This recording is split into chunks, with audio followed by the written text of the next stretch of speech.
recording there. Recording here.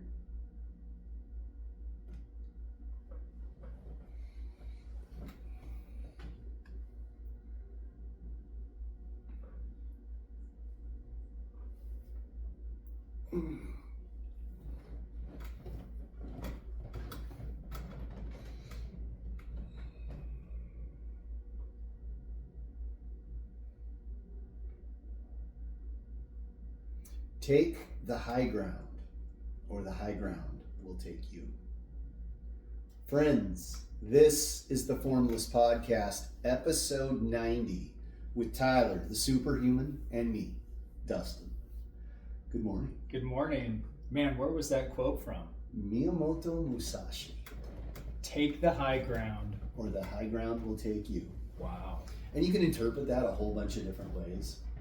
You know, military strategy, high ground usually has the advantage, unless you're talking aircraft, right? You can dive bomb. Right. But in general, the high ground, you have the high ground. You're, you know, like Anakin. I have the high ground. Yeah, you know, Obi-Wan. Obi-Wan, sorry. Anakin didn't have the high ground. He was in trouble. But you can also, like, translate that or interpret that as taking the high road. You know. Interesting. Yeah, that one's a deep one. That is a deep one. Take the high ground, or the high ground will take you. You know, fun little fact about that, and this relates into the high ground. Yeah. If you watch The Phantom Menace. Okay, it's been a while. Episode 1, Star Wars Episode 1, The Phantom Menace. And at the end, when Obi-Wan is hanging, you know, by his hands, almost about ready to fall down the shaft. Qui-Gon's been killed. Yeah, okay. Or he hasn't been killed, he's been stabbed, he hasn't died yet. And then Darth Maul's at the top, kind of swinging his lightsaber and making all these sparks fly on Obi-Wan, and Obi-Wan just barely hanging on, right? Yeah. Well, Obi-Wan pulls himself up using the Force, right? And then grabs Qui-Gon's lightsaber and then spins and jumps over Darth Maul, cuts him in half, right? Okay, yeah. So Darth Maul had the high ground right there. And Obi-Wan had the low ground. So fast forward to episode 3, Revenge of the Sith. Now Obi-Wan is on the high ground, and he's like, "Oh, Anakin, it's over. I've got the high ground." Yeah. And when Anakin goes to jump over Obi-Wan, Obi-Wan's like, I've been here. Yeah. Rookie move. and then he cuts him down, right? That's right. Yeah.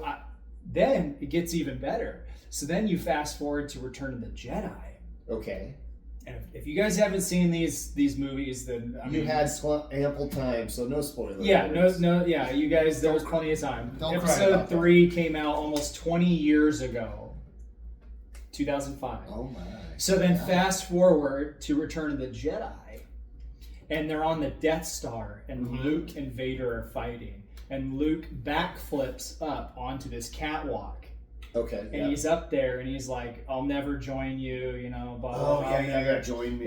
And he throws down. I can't remember if he throws down his saber at that point, or anyways. But Luke's now on the high ground, and what does Vader do?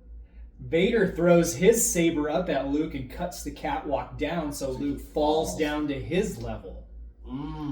So it's like Vader's almost like, yeah, last time I jumped up on the high ground, I lost my 2 legs and my remaining arm. Like, this isn't going to happen again. I'm not making that mistake again. So he's like, get down here. Like, he throws his saber up there. So it's funny how, the high ground, so that ties into. Absolutely. And how George Lucas thought about that, and he built that into the story. And it's those little things, you probably never noticed that. You know, I've seen all of those movies. Yeah. And I know, like, when you're talking about those scenes, I knew what you were talking about. Because I've seen them multiple times.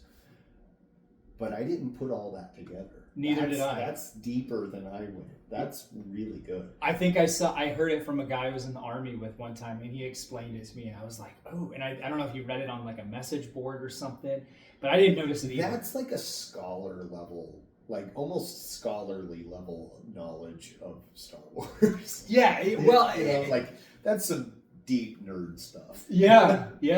I remember making the connection between Obi-Wan and thinking, okay, Obi-Wan flipped over Darth Maul, and then Anakin tried to flip over Obi-Wan, but got cut down. So like I kind of was like, oh, those are very similar, but I never made the connection like at that level. But anyways, that ties into the high ground. Yeah.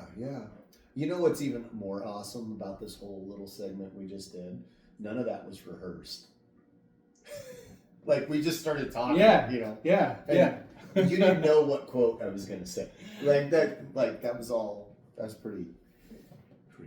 Pretty deep, yeah. Cool. So, taking the high ground, you know, and always. I heard a black belt once say a black belt was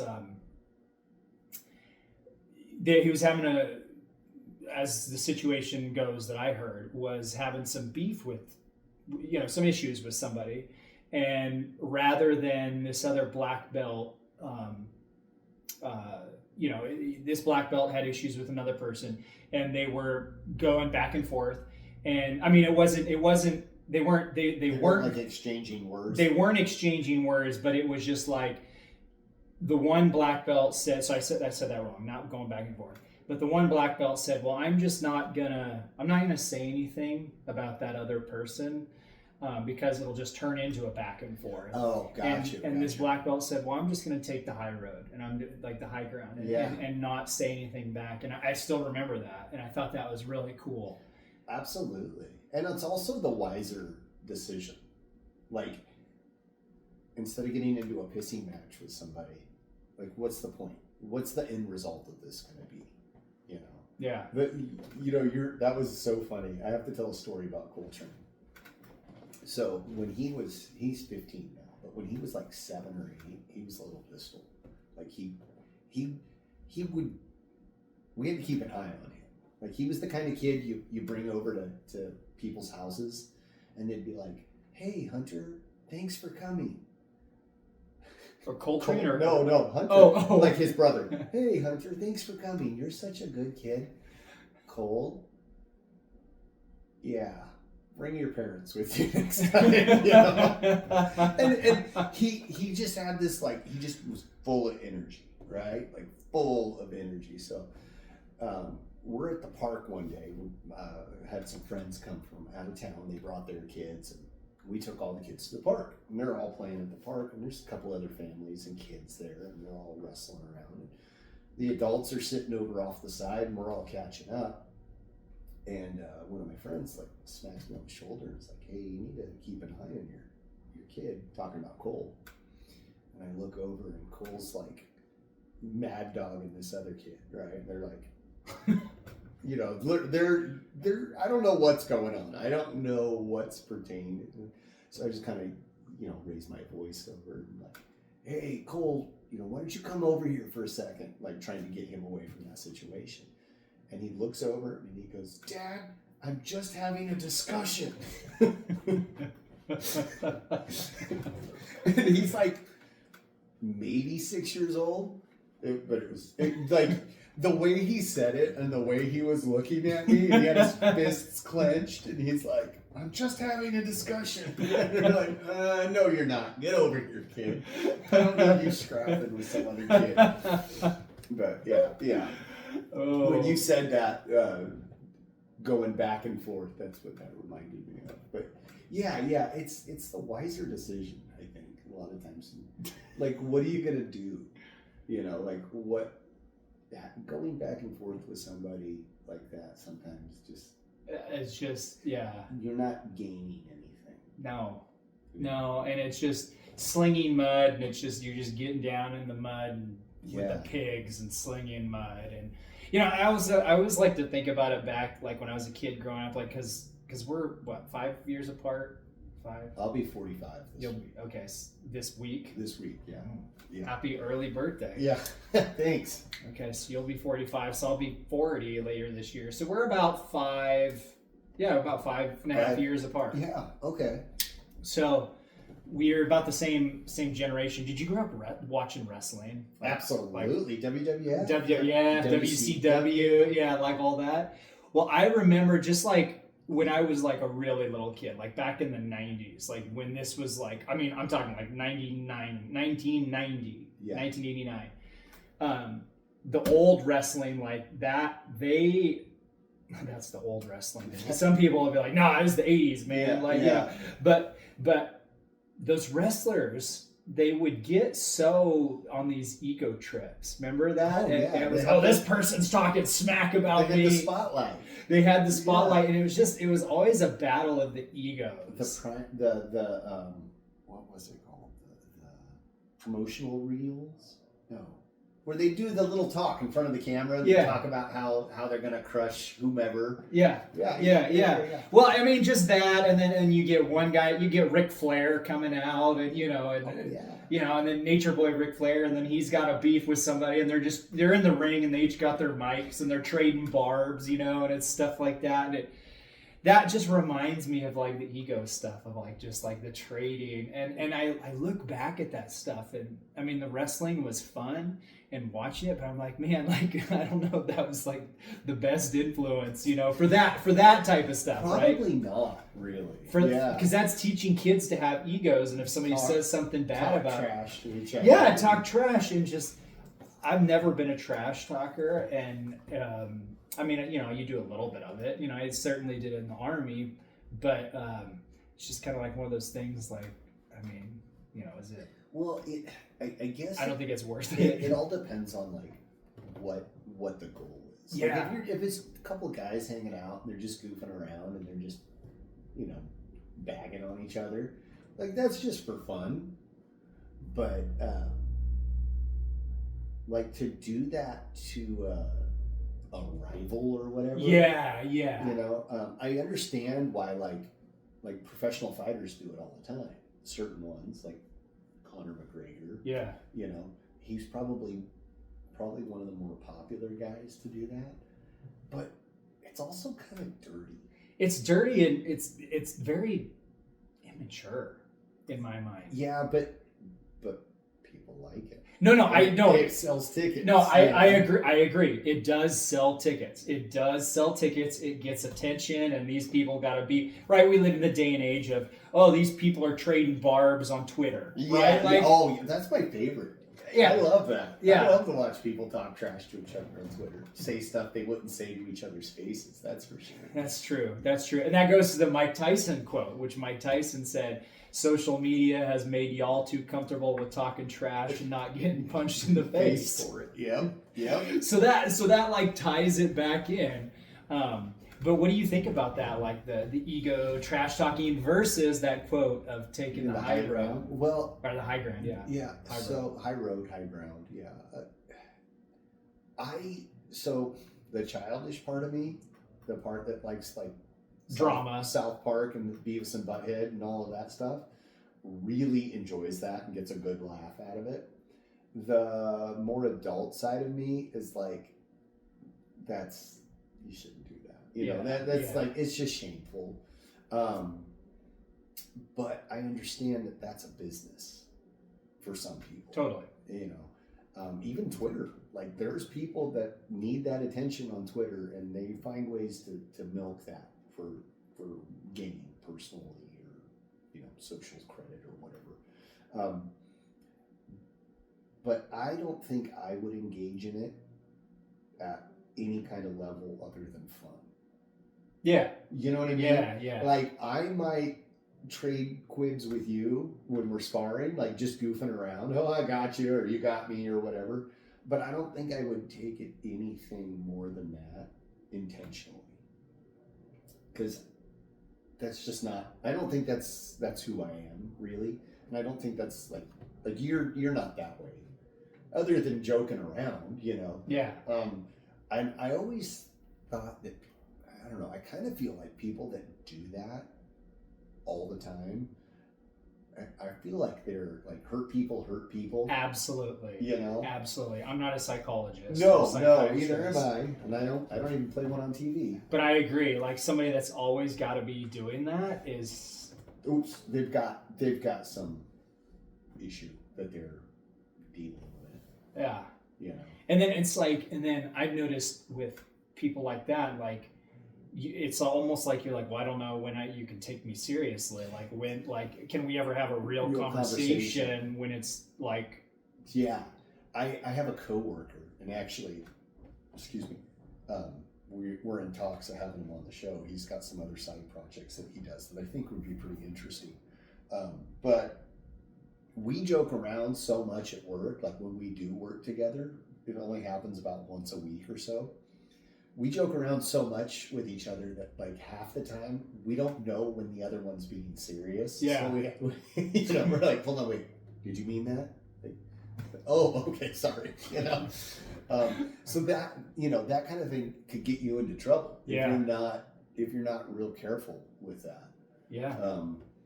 So yeah, plus like I don't know, like that to me just is not appealing.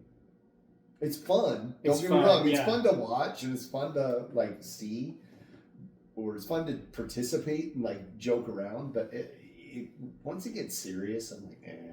Yeah, exactly. Because then it's a slippery slope into then. Well, and yeah, it is. It's a total slippery slope. But like, I got other things to do. Yeah.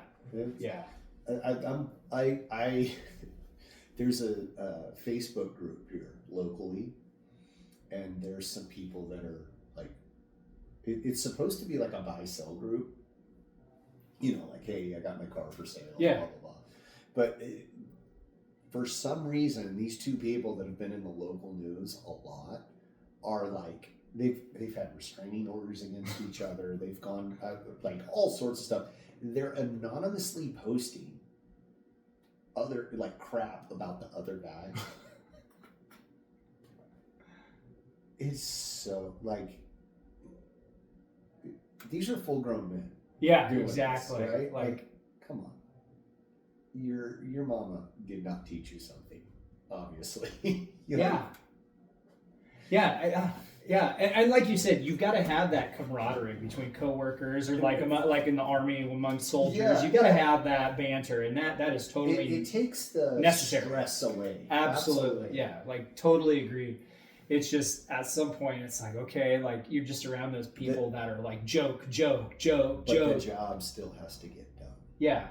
And I've seen times where like people keep joking, and then like they'll tell like the new guy to go, like the new guy will ask what they need to do, and like the more experienced person will be like, oh, go do this ridiculous thing that I'm telling you to go do. And the new guy or new girl wanting to please goes and does them, and then the other person's like, oh man, look at that person, like, oh what an idiot, like we got him to do that.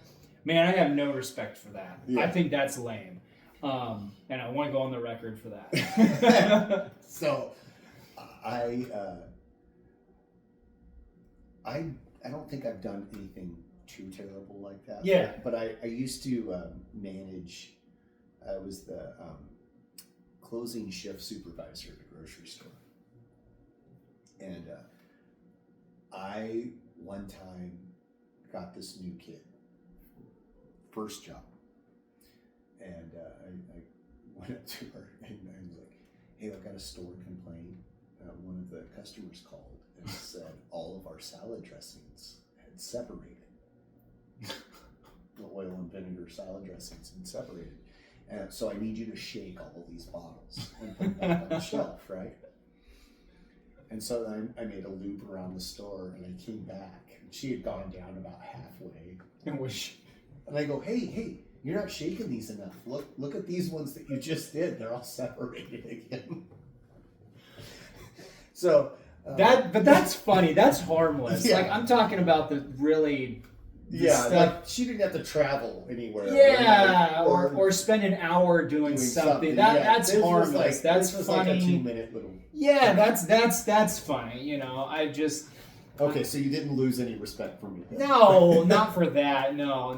I just sometimes, and it's like. You could take things like that too far. Yeah, when it gets taken too far, and then it's like, I've just seen it just when it, you just see it on. I've seen it on movie sets. I've seen it in the army, and it gets taken too far. I mean, I think I can't remember an instant, but I'm sure I've been the brunt of those. And I don't think those ever made me feel better about myself. It was a good laugh, but I don't know if it ever built me up. It's like when it's done as like a camaraderie thing or Yeah. an icebreaker or like hey, you're one of the team. Yeah, there That's you go. cool. That's cool. That's cool. Yep, but I if agree. it's just malicious and mean, Yeah, like let's make this person look like an idiot. yeah. Let's laugh at them at their expense. Yeah. Then it's kind of like, that ain't cool. Yeah, that ain't cool. Yeah. Like I heard this story one time, like one time, a specific instance, somebody that I knew worked in an ER room, and they had the new guy that had some specialized piece of equipment, and this new guy was it was some important specialized piece of equipment that they needed in the ER room. Expensive, probably. What? If it's specialized, And it's expensive, yeah. And so somebody told this person, like, hey, they need you out in the parking lot with that to do something. And so that person was out in the parking lot pushing that cart around with the expensive piece of equipment, looking for a patient. For a patient or something to do with that. Oh. And it was just and I'm like, an ER room? Like, that's lame. Somebody might come in right away needing that piece of equipment, and you told this person to be out. They're out in the parking lot wandering around, wanting to do the right thing, and it's just like, you know what, like, oh man, if I had found out about that, like, I would not have been cool with that. But but that's different than, like you said, the salad dressing. There's there's no consequences to that. No, right? nobody lost anything. Nobody, yeah, exactly. And I think it's good, when stuff like that happens, that you probably came back and that coworker and you guys had a good laugh, right? Oh, yeah. Shaking the salad dressing, like, I was just messing with you or whatever. Did they laugh? They did. They laughed. Yeah. They turned red. Yeah. They got a little embarrassed, but it was all in good fun. It wasn't like, it wasn't at their expense. They were part of the team. They were part of the team, and they got it. Yeah, they played pranks too. Yeah. And in a way, that's like, we always talk about emptying our cup. That's a way for that person to be like, they went from being now on the outside of the team to now, they emptied their cup. It was almost like a rite of passage, like something like that. Like, now you're one of us. Now let's refill your cup, and now you're part of the team. Yeah. Like, that's a good one. I like that. That's cool. That was that stuff's fun. That stuff's good. Good time. We out, like, it's what are some of the jokes we do here at the dojo with the kids, like hey, your belt's untied. Your belt's untied. Like, hey, your shoes are untied. And they're not wearing any shoes. And they look down, and then you kind of bop them in the head or something lightly, Yeah, that one's good. We play a game in my Monday night class called Jump Duck. Right, pretty simple. You either duck or you jump, and you got like this foam staff, and you're swinging it at their head or their feet, and almost always they jump when they should duck. Right. Or they duck when they should jump. I've done that. Yeah. We've all done that. So that one's always fun. We always exaggerate that a little bit. And then when they get used to it, you swing it straight down at them. And then they probably jump up. They jump up, and then, or they duck, and you still like whack them in the head with it. That's a popular rite of passage, I think. The shoe or the game. The game, your shoes untied, your belt's untied game. That kind of stuff is.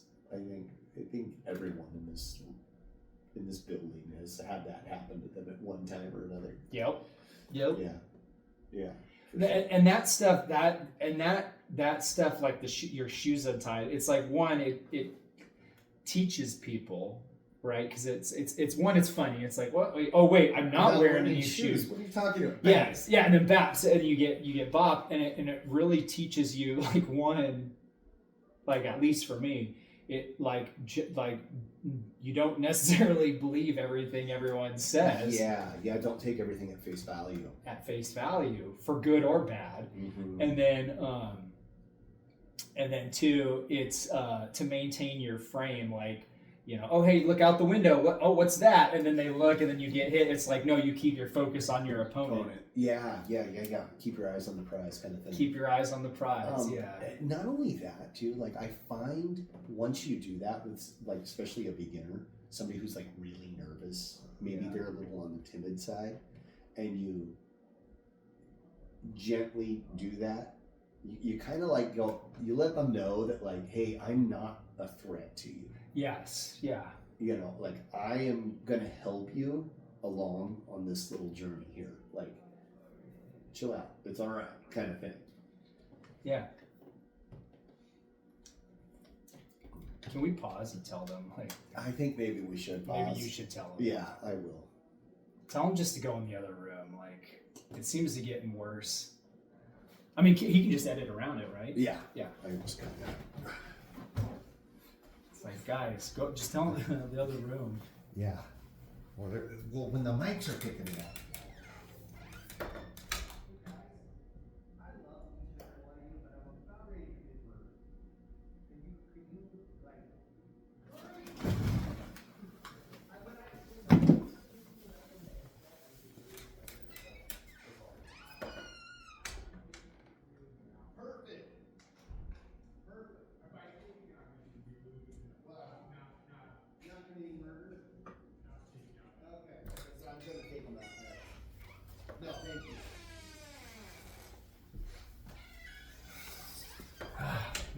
Next week, everyone goes in that other room. Yeah. Or that room. Nobody, 0 people are right. 0 people. I mean, I just... No, it's like we're trying to work.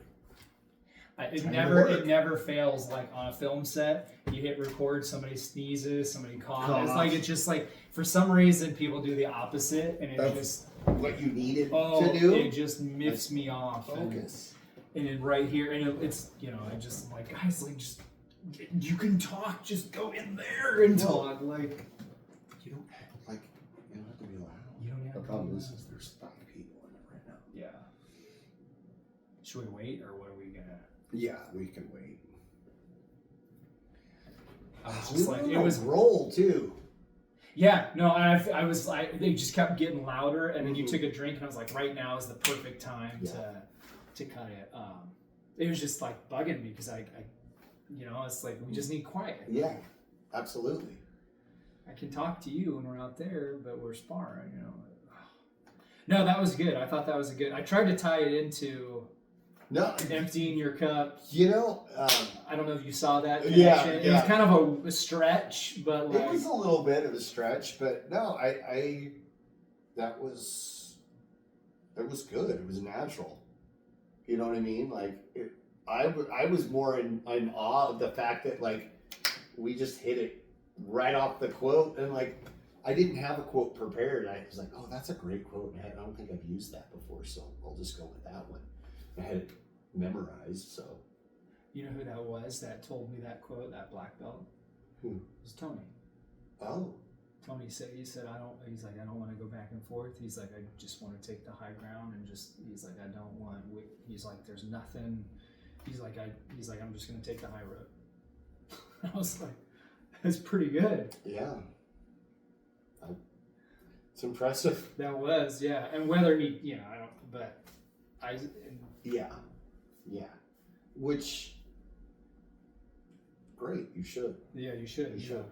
And I think, I'm going to say Blaine said the same thing. He I was did. actually sitting in the office, and he was talking, like, just saying something the same thing. Yeah, he's like, I'm just not gonna do that, which is good. Like, because I had a lost respect for either. Yeah. Yeah. So that story was true on both sides of that coin. Yeah. Ooh, we should talk about that a little bit. Like, well, maybe it's hard to talk about that without involving others talking crap. What do you mean, like? Well, like how that could be a detriment, right? You're taking the high ground. We have this difference of opinion, but what they needed to do was get together and talk to each other. right? Yeah, that's what they needed to do. Yep. I agree, Solve totally. solve whatever problem they were having. Yeah. I don't know. Maybe we shouldn't mention that. That's going to be hard to do without mentioning names. Somebody's going to figure it out. Keep it vague. Yeah. Because when you keep it vague, then you can't pinpoint it and say, well, you were talking about us. No, when you keep the details vague, Yeah. you know, if you want to, that's actually a pretty good topic to talk about. But whatever, I'll go with whatever you want to do. What were we talking about before we stopped? We were talking. What was the last thing we were talking about? That was just kind of like we cut that story thread just kind of Ended. Yeah. Okay. Yeah, and you can always just transition and go, okay, so you know, here that brings up to mind this other thing, and then you just go right into it. We should also talk about some of the goals and things that we had. We should just try. Well, let's cut when we start back up. Let's just go into a new topic. Yeah. Okay. Yeah, and that's what I'm saying. Yeah. You just, that's interesting because that reminds me of, or now I just thought of this. Yeah. Like, what topic do you want to go into? We can go into like maybe. Well, we can go into. I would like to talk about some lessons we've learned over the last year, personal or podcast related, and maybe talk about our goals. Goals, yeah. And like what things we've been working on, because that's one thing we haven't done over the last couple of podcasts, and we said we would. Is talking about our goals. So let's hit the goal. Well, let's talk the goals. I think that you could do in like 10 minutes max. Mm-hmm. So let's talk about some of the other lessons we've learned. Like I could really go into some of that. I got some stuff on that. That's like, awesome. I like the last couple weeks and specifically the last couple days. Oh, really? Just like toxic people. You know, just cut that cord. Just done. You know, and anyways, we'll talk about it. And okay. Oh, they're getting ready to go. Hey, I just ordered. So I just got the pig depredation permit renewed. Oh. I have 2 slots on the permit. Okay. We can shoot at night. We can shoot with spotlights. We can bait them in. Yeah, I've had this permit before. You can bait them in. You can bait them in legally with whatever you want. I can bait them into a trap. I had a trap before, and you can bait them into a trap and then just walk up and shoot them. That's no fun. No, that's not. But baiting them in, yeah. And so, if you want to go pig hunting, I can get you on the permit. But I ordered these. They're called sniper hog lights, and they're supposed to be the furthest shining light. Like LED light, and so they mount on your gun. They're made in Texas, but the guy that invented them is from Weaverville of all places. Really? Yeah, but it's sniper hog lights. You can look them up. You can get them in green light, red light, or white light, or the IR. But IR we can't use night vision here in California for hunting at least. But so I ordered one that's the green light. It's supposed to shine like 1,700 yards. The red light's supposed to go like I want to say the red's supposed to go like 1,200 yards. They're the most powerful ones they have, and I ordered a kit of 2. Most powerful set. Ordered 2 lights. No kidding. Mounts for 2 of them, yeah, and because you get 2, you mount one to your rifle, then they have this like little handle that you mount the other one. You can spotlight around, so you don't have to always be doing this with your gun. But I just was like, I'll just order an extra mount, then I can have an extra one. So anyway, springtime's coming up. The pigs are gonna be like all over the place. It's always in March and April. They're all over, always.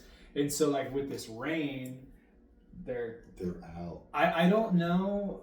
It's almost like they in January and kind of February they migrate somewhere else. And there's always a couple local pigs that stay around, a local herd or 2. Yeah. But for the most part, they move somewhere else. And then come March and April, they are thick on our property. Like I've seen herds of. I saw a herd so big one time, I thought it was a herd of cattle from a distance. It was literally like at least 50 pigs. I remember that day. Jeez. I'm not kidding. It was probably more.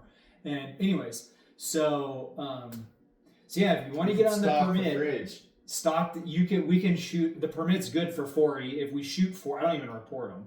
But if you shoot 40 of them, they'll just renew the permit.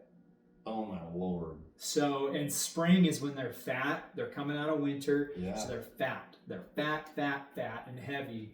So if you want to come shooting, I've got 2 slots. I've actually probably got 3. I put my dad on it, but he can barely walk right now. So I'm just. Well, my dad was actually talking to me about that the other, like, couple months back. He's like, when are we going to go out to Tyler's property and go get some pigs? Because I had mentioned it to him a long time ago when you first told me about it. Yeah, so if you and your dad want to go, I've got 2 spots on the permit. I can have 4 people total, and I'm on it, and then my dad's on. I can take him off. Okay. But yeah, and then we can go down, and then I've got feeders down there baiting them in. No kidding. I've got 2. Oh yeah, because I can bait them in. Like you can't do this. This isn't hunting. No, you can't go out to like Weaverville or Hayfork or something and like set up on public land. Well, I mean, you could just don't get caught. You better not get caught. Your name will be in the paper. You'll be in handcuffs.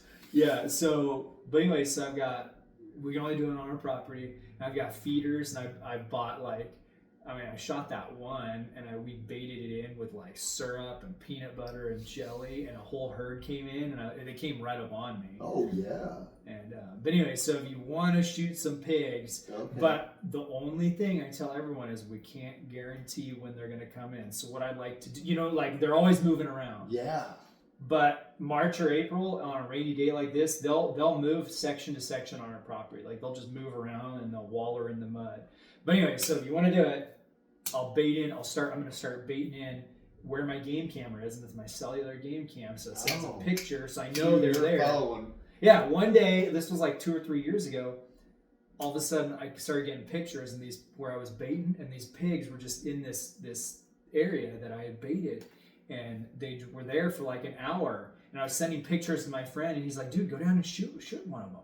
And I was like, so I hopped in my car, drove down. They were still in that same area. Well, they had moved to a different spot, and they were moving, and I didn't get a shot off. I should have taken a shot, but yeah. So I gotta get me a freezer. Yeah. So I mean, there's all. I mean, and they're wild. So one, they're naturally lean. So you may or may not get bacon. I've never made bacon off of them.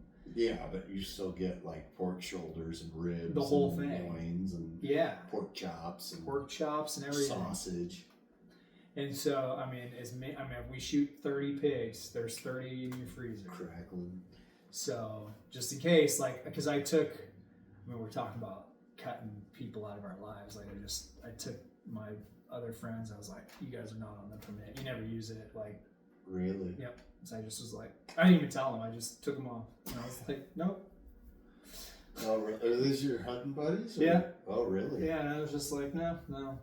And I even told I told my hunting friends, I said, I'm probably not going to go hunting this year. But what was unsaid was I'm probably not going to go hunting with you guys. What's going on? Just outgrow friendships, You just outgrow things, and you're just like, you know what? I don't need that in my life. So that kind of ties into what... Absolutely. They did leave, so I don't know if you... Perfect. Let's go. Should we make an announcement or let them think? Oh, they went into the other room. Okay. I can see them in the mirror. Perfect. So that reminds me... Blah, blah, blah, blah. Yeah, there we go. Okay. We're still recording on there? Yep. There. Set the marker. All right, so let's continue. That reminds me of some of the things I wanted to talk about on this episode, actually. Goals, because we talked about that. We a few episodes back, we talked about mentioning our goals and giving updates on how we've been doing. And then the other thing I wanted to talk about, which I've been meaning to talk about for a while now, is lessons learned over like this last year. Goals? You want to hit that first? Sure. Okay. Yeah. All right. I mean, as far as my goals, I've really been, I talked on the podcast in the beginning or end of December, beginning of January. Yeah. I had these goals and I posted on social media. Yes.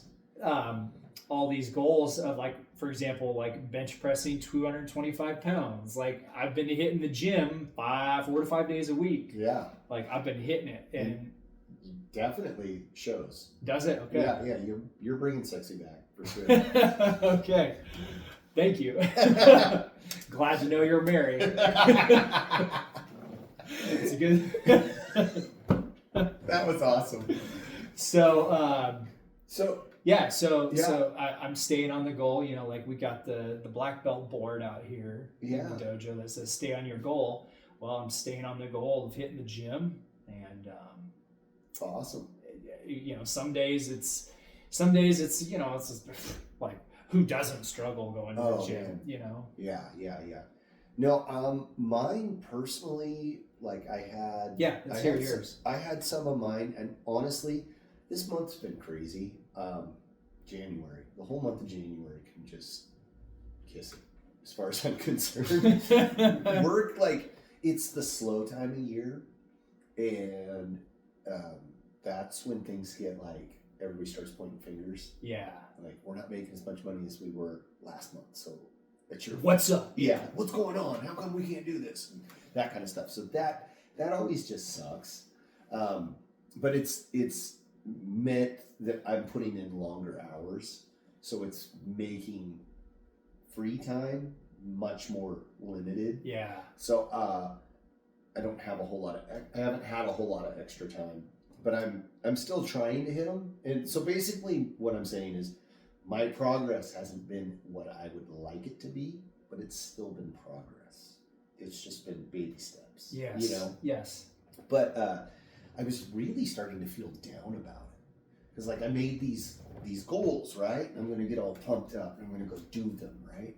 So I'm all excited, and then all of a sudden, like because of situations that aren't necessarily in my control, I can't put the time and effort into it that I would like to. And bummed me out major. Oh, like hard, right? And I saw this thing, this guy was talking about small steps, long vision. Oh. So small steps, long vision. So he was a friend of actually a friend of mine sent it to me, and I was like, I saw it, and I was like, oh, that's good. And then like 2 days later, I'd kind of forgotten about it, and somebody had sent it to me, a friend, and he's like, remember this. Dang, that's awesome. Shout out to Dio Mark. Just hit 200 episodes on his podcast. Nice. Okay. Yeah, Dio Talk. If you haven't checked it out, you should. Dio Talk. Dio Talk. Yeah, really cool guy.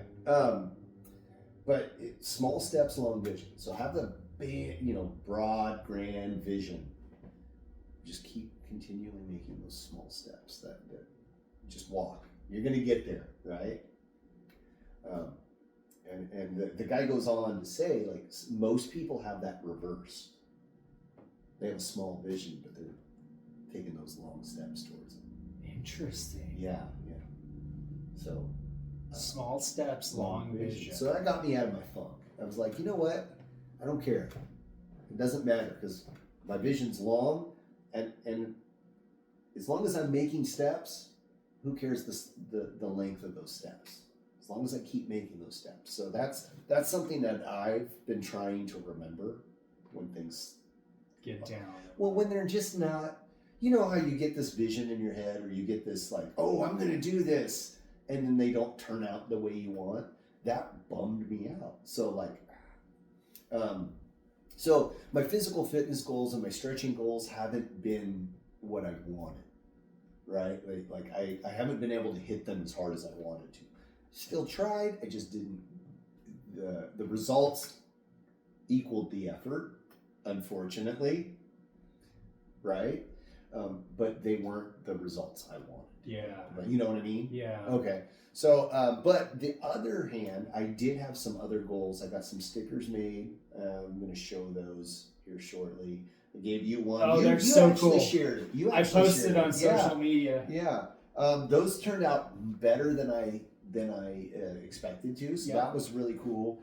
The other things, the other goals that I had were like just getting a little more organized with the podcast itself, having like a checklist, having like just simple stuff that that I always thought I should do, but never did. Yeah. So like this was a great excuse to like go, okay, do them now. You know what I mean? Yeah. So I've been doing that and just trying to make things smoother and more,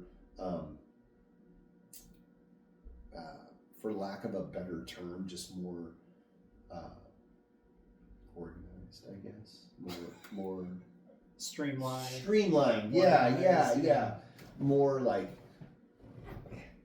I get these grand visions of things, and then I'm just like hodgepodge it together and do it, and I just fix it as we go. Right? So this is me fixing it as we go kind of thing. Yeah. Keep going. Oh, yeah. no. So like I got simple stuff. Like I got a checklist. And then The checklist is good. The checklist is good. And then we've been like trying to get more organized with the YouTube channel and that sort of thing, and trying to be more consistent. Still learning on that avenue or that front. But it's all been exciting and fun. So. Oh yeah. Yeah. Oh yeah. You're doing such a good job of it. Oh, I don't think so, but thank you. Oh, yeah, you are. Got a couple other things to do today on that, and just keep plugging along, small steps. Just one little baby step after the other. Small steps. I mean, it brings to mind just the podcast. I mean, just small steps. We just said, hey, let's do it. Let's start the pod. What are we talking? What are we waiting on? And then here we are on episode 90. Yeah. We're approaching on 100.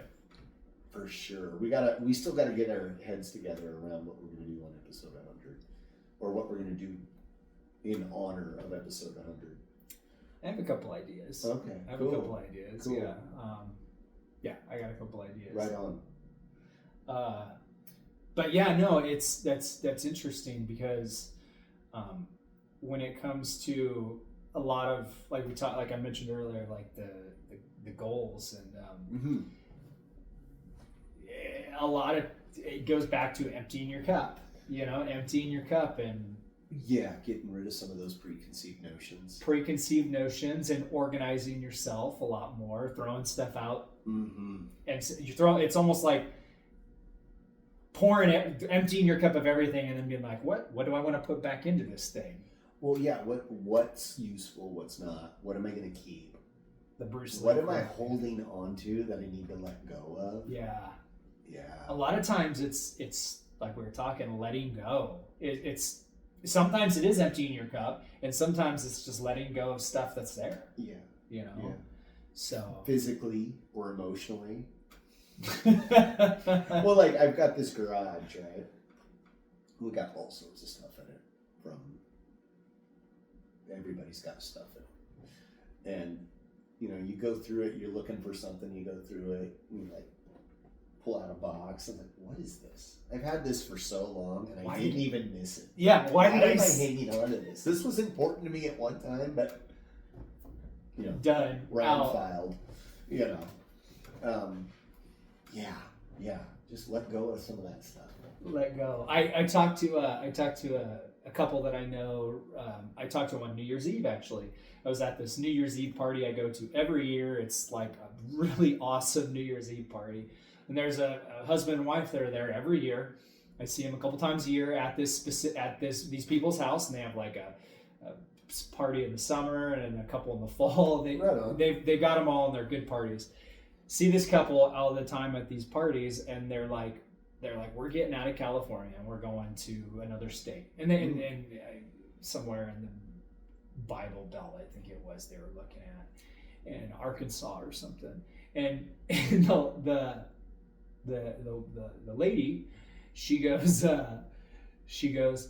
well, I just told my husband that we just don't need any stuff. Let's just get rid of everything, and we're just gonna go out there, and we just don't need to take anything with us. And I was like, wow. Just burn the bridges. Yeah. And she was like, we don't need to get any more stuff between now and when we move out there. Like we don't need stuff. So just sell it all, or I don't know. They were probably giving a lot of it away and selling it, donating it, and then just stopping to buy stuff. And she was talking about the same thing. She's like, I had these like this set of dishes that somebody gave me, and I was holding on to them, and I was thinking I was going to use them, and I've had them for X amount of years, and I never used them, and so I just gave them away, stuff like that. It was just really funny to hear that type of stuff.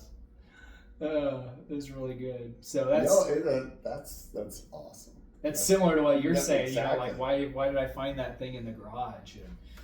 And that's kind of something I've learned definitely the last year. Like now we're a month into this year, and really felt like a lot of things, just trimming the fat off your life. Trimming the fat off my life. Sometimes the fat's good, right? You get a good steak that's fat and marbling. Just awesome. Oh, it's great, and then sometimes you just want that lean meat, and like no fat. By the way, I don't know if you noticed this. I found this out kind of by accident.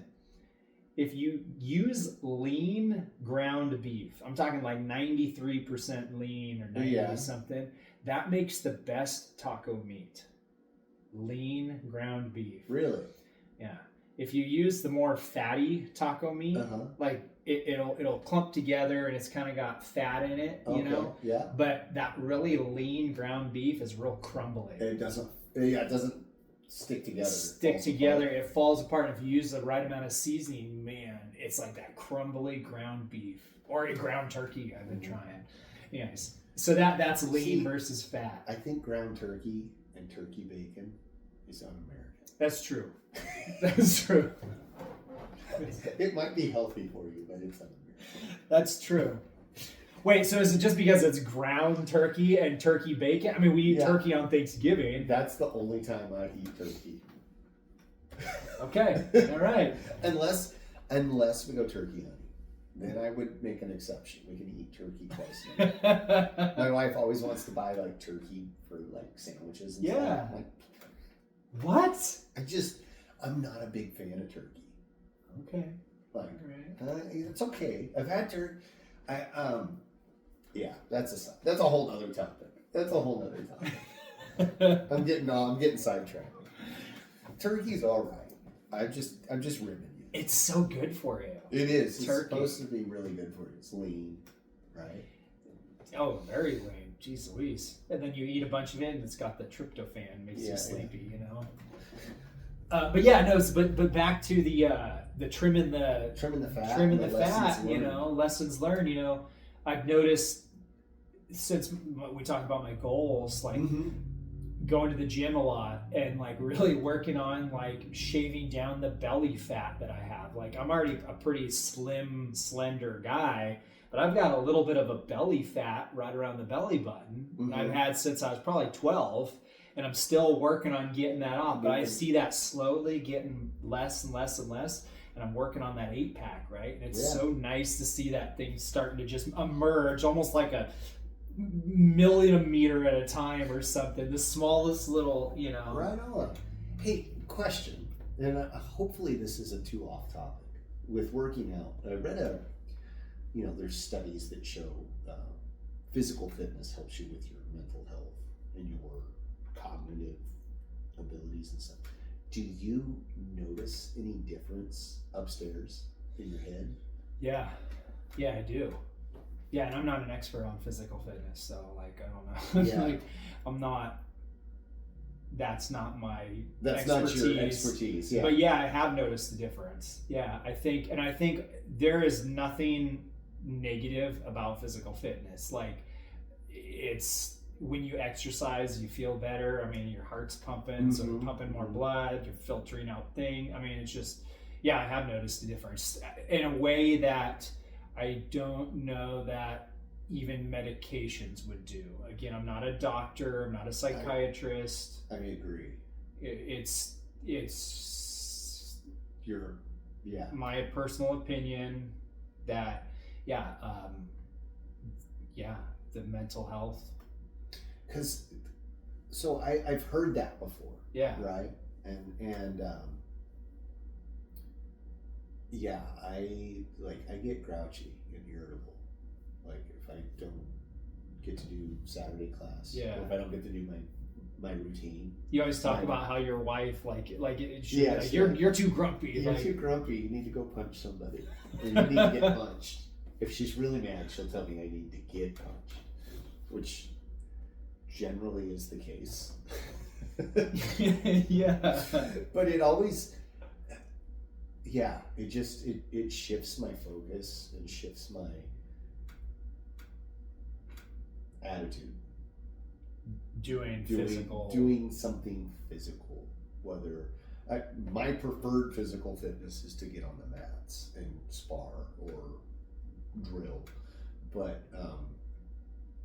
lifting weights is like the second best, or doing like kettlebells or some sort of other physical activity. Right. If I can pick and choose, it's going to be out here in the mat, 100%. 100%. But you can't always do that. So. Yeah, no, I think it's definitely. I don't see how I don't see how it can't help you. It's not a detriment. It's not a detriment. Like, I've never heard of someone going to the gym and working out and they're like, man, my life's going to I feel bad. Like, no, you feel sore, you feel sore, yeah. You might not want to go to the gym, but then that goes back to the whole, gosh, that podcast I did in the 20s or 30s, the one that's, isn't it our 20? Walk through the door. Walk through the door. Walk through the door. Just walk through that door, like Sensei Blue said. So I do that at the gym, just walking through the door. So yeah, I've noticed a big difference in just in my cognitive abilities, and focus is in a different way. I think it's complementary to martial arts. Absolutely. Yeah. One of the things that I want to get into is so I have like a kettlebell, but they have the mace or the clubs, Indian clubs. Have you seen those? I think so. They're just like weights, but they got a handle and a weight on the end, and you swing them. I have seen those. Yeah. Oh man, those things look awesome. You can do the same thing with like a hammer, like a sledgehammer or something, but they just look awesome. Yeah, they do. I don't think I've ever used one. Have you? I've never used one. I've seen videos. A friend, Daryl from Kung Fu Conversations, he has some, and he showed me a couple of things, and they look awesome. They're not expensive. I think you can get them from like On It or Amazon even for like $40 or $50. But it's not something that's like gonna wear out. Right. It's not gonna like break on you. You'll have that for the rest of your life. The thing is like, am I gonna use it? Yeah. Is it gonna sit in the corner and collect dust? And I'm gonna look at it and go, oh yeah. I'll get to that next. Hyped about that, and now it just sits. I'll get to that next week. Yeah. I'll start swinging that on Monday. Yeah.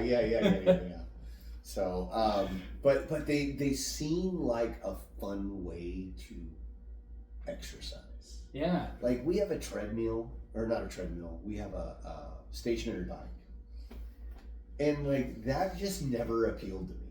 Like I'm gonna pedal on this bike and not go anywhere. Yeah. That's dumb. That's hard to me, it's right? Hard, yeah.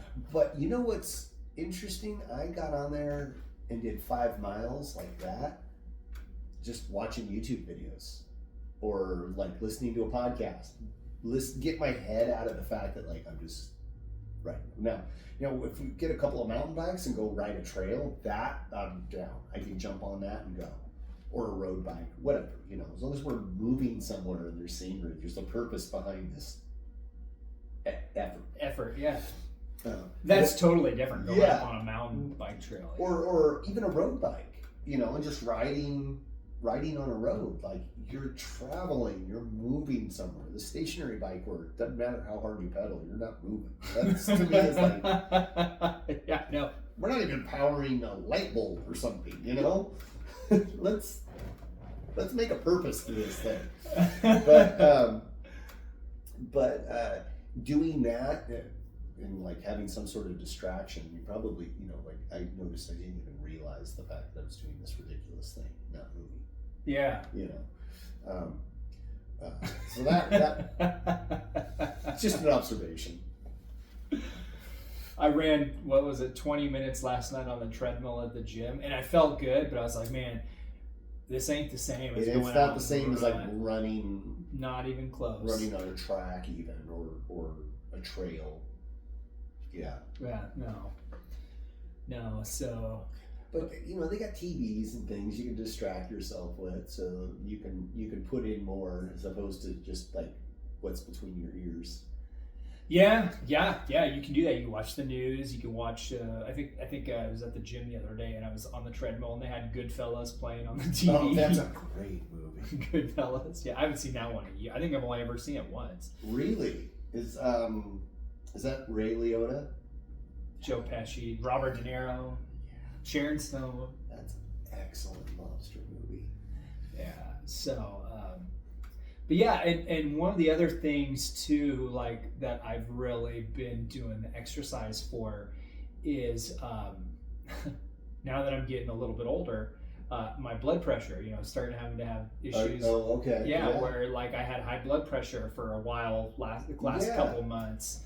And so, exercise is supposed to lower your blood pressure. Mm-hmm. And sure enough, my blood pressure is almost back down to, it's still a little high, but almost back down to zero. I mean, normal. Not zero. That'd be bad. Yeah, I was going to say.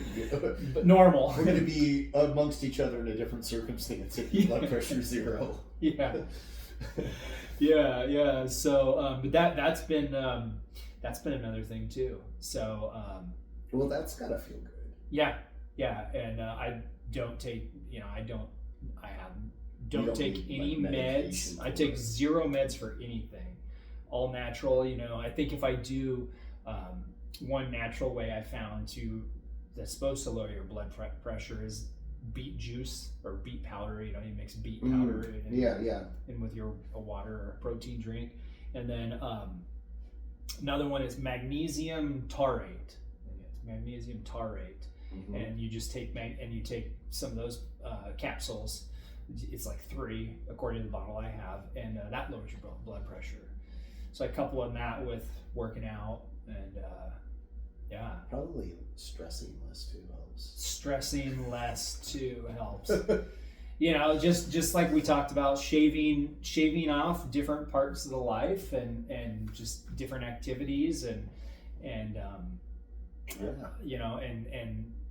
really it's emptying your cup. Mm-hmm. Emptying your cup, and just like this year I really started the year with like, oh, I'm not gonna do XYZ anymore. Yeah. And really emptying the cup and being like reevaluating I'm so glad that we put down our lists, we said on the podcast and said, oh, let's do this. Look at this and see what's going on. Yeah. And let's list them all out and put them out there. And then, because it's really forced me to re-examine everything in my life and be like, whoa, what am I doing? Yeah, where am I spending my time and my energy and my resources? Kind of like what you were talking about. This is probably a cliche, but my wife, she was, this was a while ago, she was like cleaning out her closet, like going through her clothes.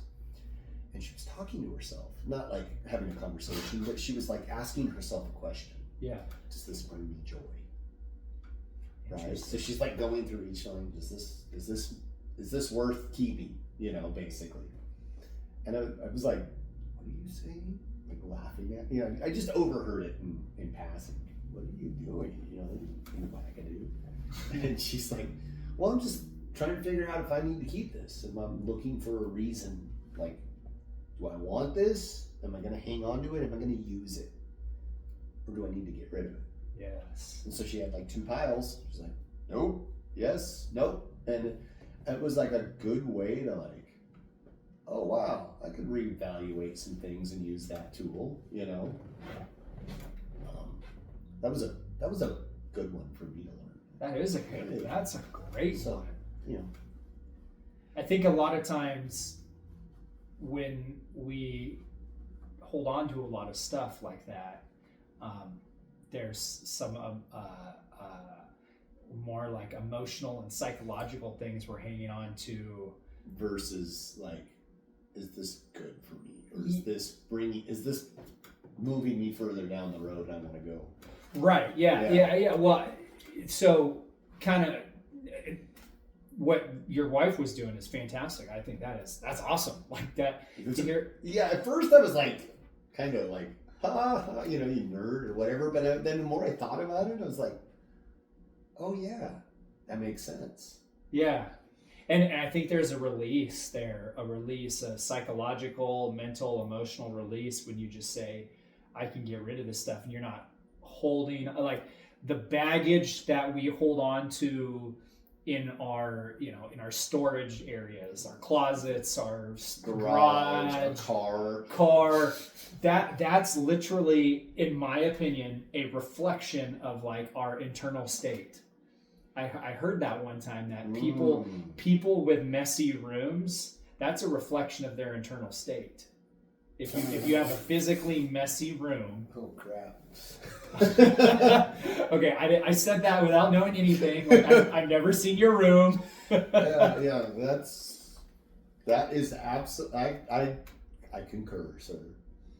I mean, go look this up, but no, I concur. Yeah, and so it's a reflection, and so like when you clean up your room and you clean up, and then you clean out your storage areas, whether it's a storage unit, closet, garage, whatever, it's almost symbolic of like, what are you cleaning out? Like I have a lot of stuff from my childhood that I'm gonna keep, right? Like my G.I. Joes, my Jurassic Park toys. My mom bought me the whole set.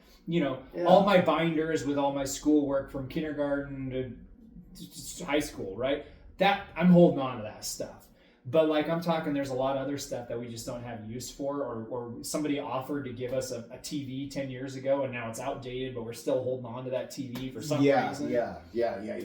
I don't have that, by the way. But I'm just saying, I'm using that as an example, so like, and I think that's, I just really think it's symbolic, and the baggage, the things we hold on to in our storage is kind of like, what are we holding on to emotionally and mentally? Well, yeah.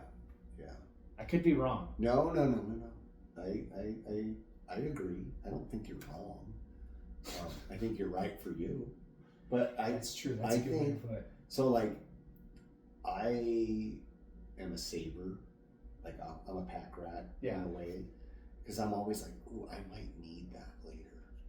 Like all this scrap lumber or this scrap steel, like I might need that later. Like maybe I need to fix something with this. And sometimes, absolutely. Like I've got jars of nuts and bolts and screws and all sorts of stuff, and scrap steel and scrap lumber, and like some of that stuff has absolutely proven useful. But at a certain point, you're like, I got a lot of crap. How much do I need? Yeah. I got a lot of crap that I don't need. I could probably get rid of that. That's why I was laughing when you were like talking about the room and the state of your. I'm like, oh yeah, that's me. Yeah.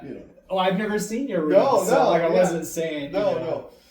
But you're right there, and then something happens, like maybe something at your house you need a piece of lumber for, or something on your porch breaks, and you're like, I need a piece of lumber, and you're like, oh, I've got that scrap lumber. I don't have to go to Home Depot. Have you seen the meme where they're like, there's two guys and they're like setting up a bed frame, and they need some piece that's all set up.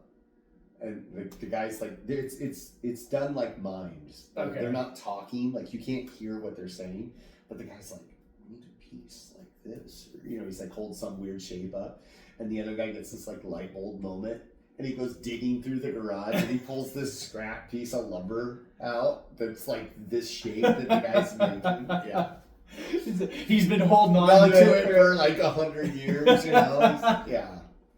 I've had that happen a couple of times with my parents. They say they're savers, and they'll save everything. And then my dad's got his little tub of like his little milk jug carrier that he's cut out and holds his hose repair materials.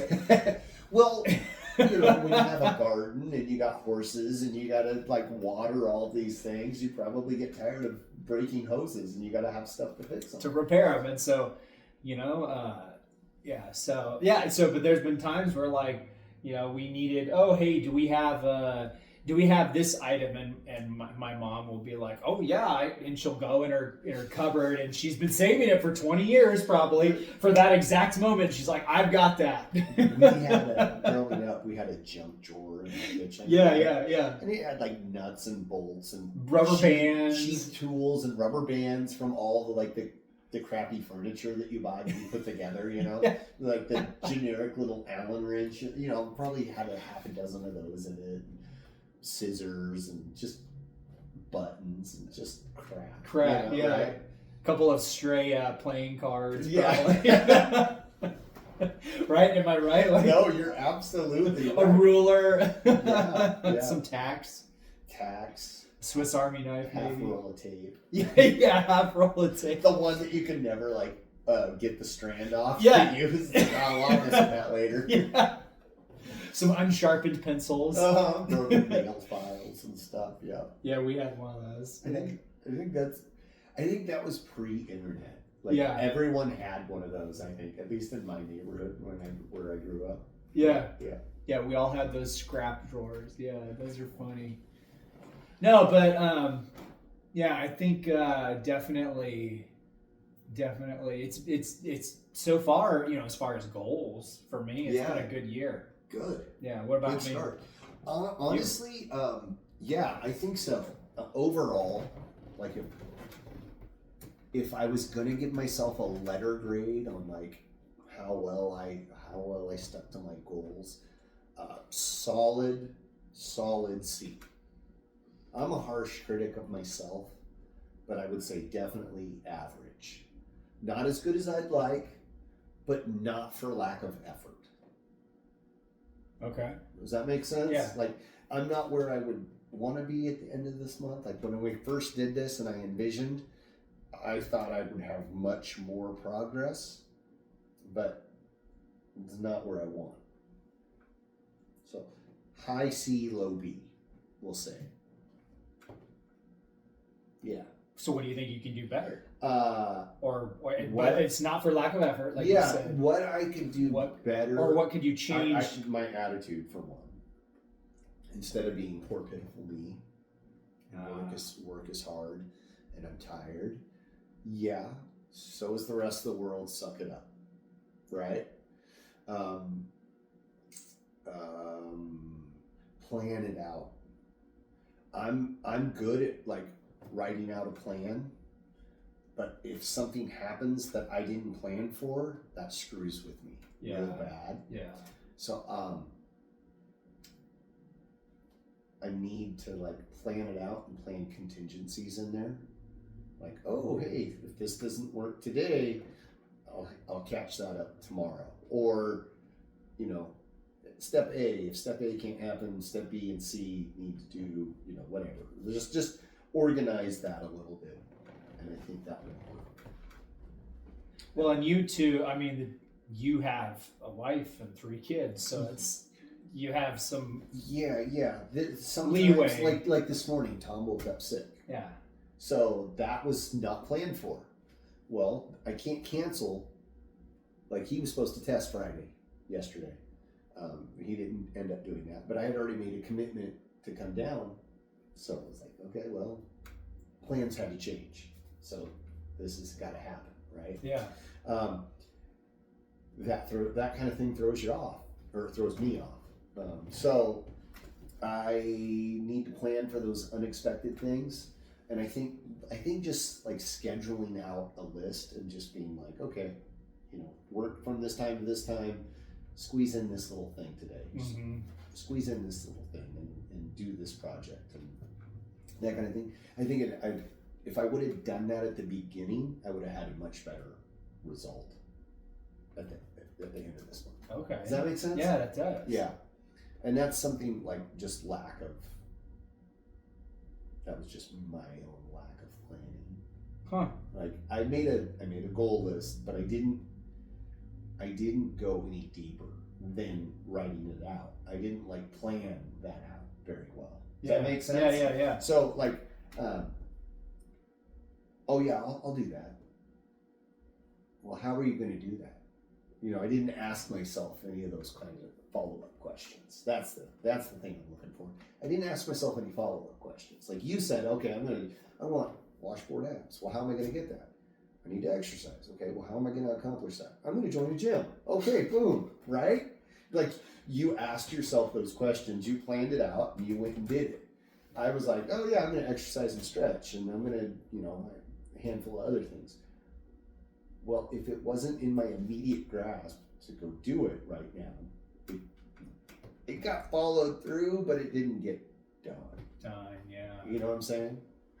So that's what I'll do different next time. I'll plan this stuff out. And that's probably my project for when I go home today.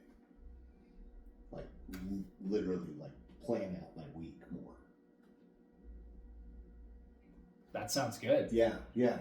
I think that's a really good idea, because then that shows where you're spending your time. Exactly. Because it's too easy to sit on the computer or in front of the TV and just be like, ooh, what's on? Entertain me, Yeah. Which there's nothing wrong with doing that. But you gotta have those breaks. You gotta take a break. Everyone takes a break, but it becomes the crutch if I'm not careful for it. If I'm not wary of it, it becomes the crutch that just fills the time. Yeah.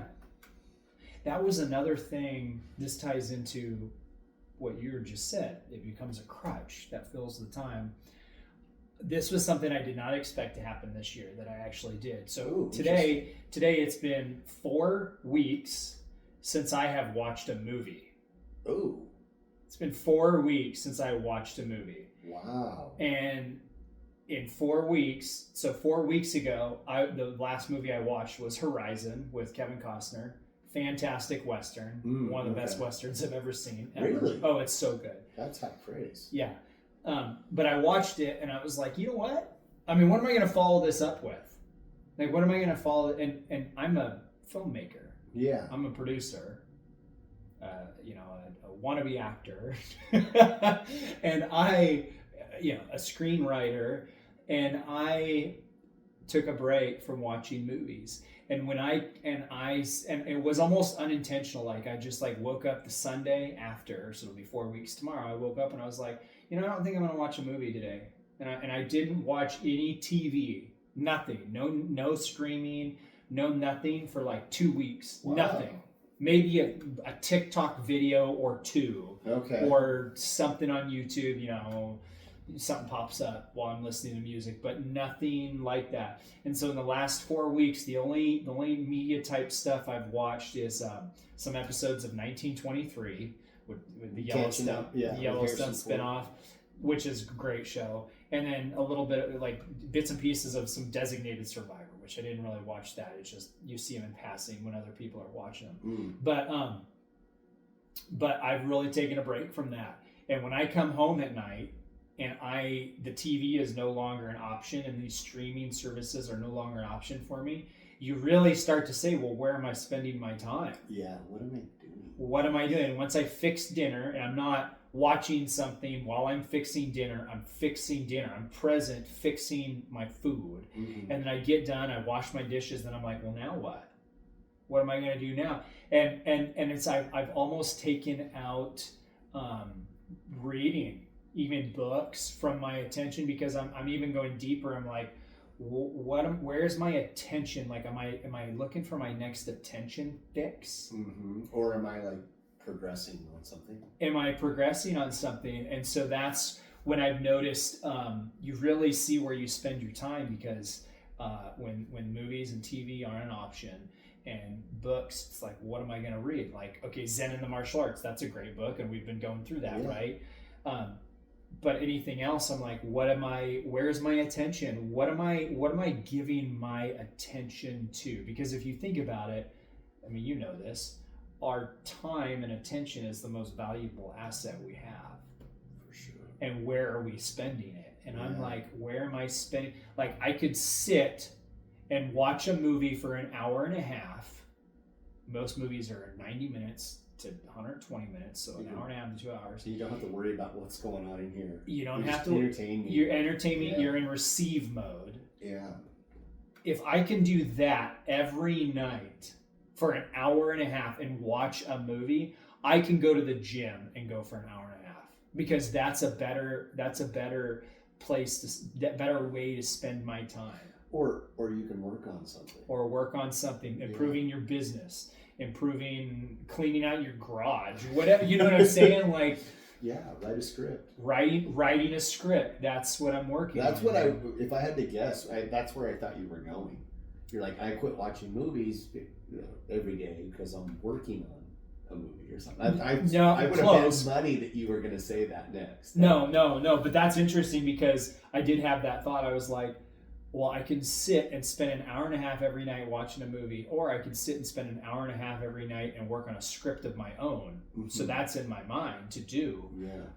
But we're in the fundraising stages on the next film, where I'm trying to work on with somebody, and so anyway, so we're working on that. And that's coming along. Yeah. And so, but yeah, so that's it. So it's just really illuminated to me, where am I spending my time?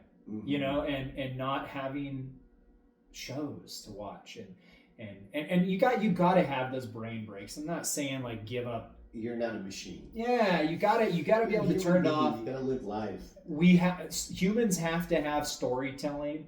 We have to have we have to have stuff to give our attention to. But I start thinking like, well, what did people do 100 years ago back in the American West, right? It would get dark at night, right? And they'd go inside and they'd have their oil lanterns. What did they do? Did they pick up like a piece of wood and start whittling away until they got tired and then go to bed? Like, what did they do at night in the winter? Well, once your survival needs are taken care of, what do you do with that free time? What do you do with that free time? And so, so that's been a big thing. So I haven't watched a movie in 4 weeks. As of tonight, will be 4 weeks. Are you going to watch one tonight? I don't know. Probably not. I don't know. Maybe. I haven't been to the movie theater even longer. And it's not for it. It's just another way of me emptying my cup and saying, okay, like, it's almost like God is taking me and saying like, okay, like, we're gonna do the next movie and the next movie and the next movie, but I want you to disattach from all these other movies that you watch. Where like, and it's emptying your cup and saying like, okay, now we're gonna do the movies that we're gonna do here. But it's for lack of a better term, it's almost like we don't want the influence of the other films to like come in on what I'm doing. Mm-hmm. Like, if that makes sense. I follow. And that might be true for me, but not true for somebody else. Yeah. But anyway, so that's related. Have you ever read On Writing by Stephen King? I know the book, no, but I have not read it. I have a copy, and I will lend it to you if you'd like. It is phenomenal. What does he say? It's about writing. But his thing is like, if you're gonna write novels, in his opinion, if you're gonna write novels, you have to read. Yep. But you also have to write. Yep. And there's a balance. So if all you're doing is reading novels, dreaming up your novel, you're never gonna find the time to write. So he's like all about it's you'll have to read. It's good. But like the same thing with what you're saying, like watching movies, you have to watch movies you can go, oh, I don't like this, I like this. You can dissect them and figure all of that out. But if you spend all your free time watching movies, you're never going to make any movies of your own. Exactly. And then it becomes a distraction. Oh, I'm going to watch the next movie or read the next book and learn a little bit more. Have you seen this series? Have you done this? Yeah. And then learning in itself becomes a distraction. Have you ever heard of that theory? Yeah. Maybe you don't agree with it. No. Like trying to always be learn. It's like those college students, like Van Wilder, who made a career out of being, going to college, right? It's like, okay, like when are you going to graduate? Lots of people go to school for 7 years. They're called doctors. Well, yeah. That's a movie quote. Yeah, that. But Tell Me Boy. Yeah. That's a great movie. But yeah, no. And so like at some point, it's like learning can almost at some point become a distraction. And so, like I said, 4 weeks ago today, I watched Horizon, and I said, fantastic film. And I was like, what can I follow that up with? Like, if I like you just saw the Mona Lisa. How Yeah. many more paintings do you need to see? how many more paintings do I need to see? Now, of course, I'm probably gonna watch a movie the next week or so, but You're not watching like, oh, what's the next one? Next one. Next not one. Next machine gun of movies. It's almost like fasting from movies. Ooh, It's that's what I call it. It's fasting. that's a great thought. I like that. Fasting. It's like we talked about. You told me that story about Bruce Lee with his teacher. Yeah, Remember when yeah. Bruce Lee When was the teacher made him like take a break. You're gonna go over there for a little bit. He said don't. The teacher told Bruce Lee, like, you need to take a week off from martial arts. Yeah. Don't do it. Don't even think about martial arts, right? Isn't that Something like that? Yeah. I'll have to go back to that story. That's awesome, dude. Yeah. So then that allows me to come back and see things in regards to storytelling on movies and being like, ooh, that works. Shines a new light on it. It shines a new light, and it just it's a fast. Dude, that's cool. I like that. I like that a lot. That's great. Honestly, I think that's a great spot to end it. Do you? I agree. You don't have anything else? That's it. That's okay. It. I mean, But I will be watching more movies. well, absolutely. I got a couple recommendations for you. I'll tell you after. That was great. That was awesome. Friends, thank you for joining us today. Thank you for being with us. Thank you for listening to us ramble. I hope you enjoyed it. If you didn't, come back next week. We'll bring you another one. Also, check us out on our Facebook page, Instagram, Facebook, Formless Pod. We have a Twitter handle, Formless Pod. We got an email account called formlesspod@gmail.com. And then we also have a website where you can buy awesome merch and more coming soon. Formlesspod.com. Get your stickers. Yeah, get your stickers. Have a good time.